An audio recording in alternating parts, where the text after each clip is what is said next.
twin 50s. Our boys being hauled off to the POW camp in a French cattle car.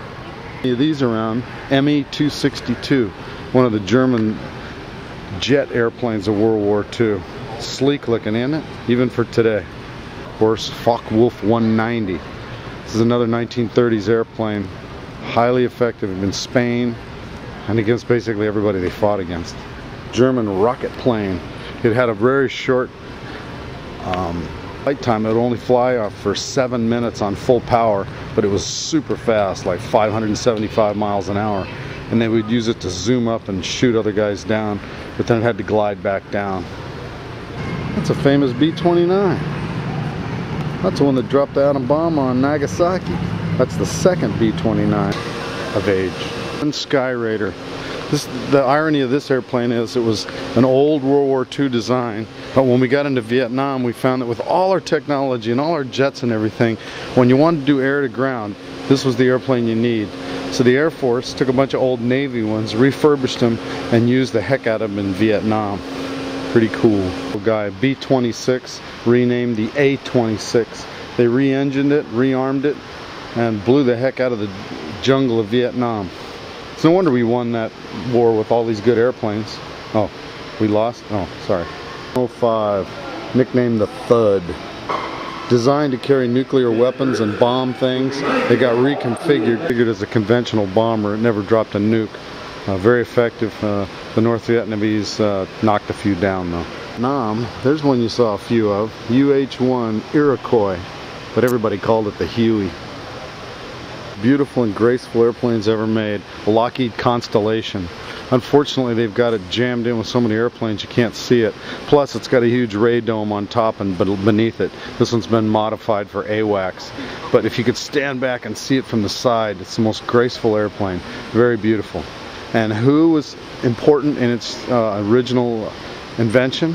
Howard Hughes. It was his idea. He and TWA got together with Lockheed and started the original financing of it. 17, we shot a few of those down in Vietnam. It's not one of ours. Personal opinion that the commies lost a lot of airplanes because they built ugly airplanes. That's ugly. Pretty cool. F-4D. That's a menacing design, isn't it? Ooh. Arg, matey, arg. This F-4 would be famous.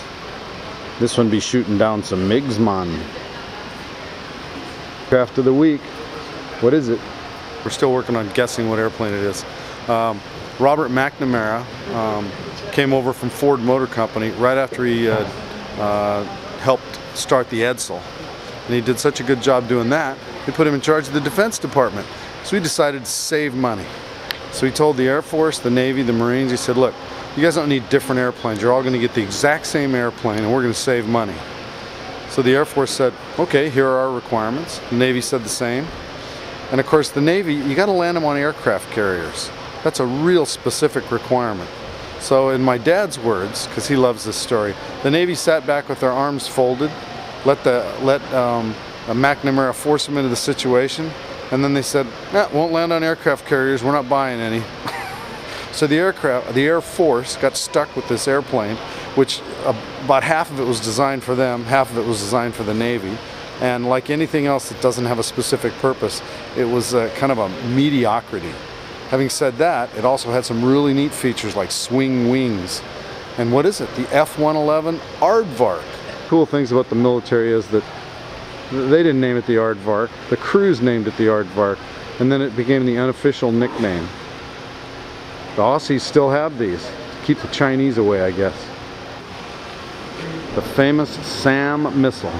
The bane of Air Force and Navy flyers, not to mention Marines, Americans, in North Vietnam. Shot down a lot of usable, cheap, relatively cheap. Caused a lot of grief for us. Until we invented the F-105 Thud.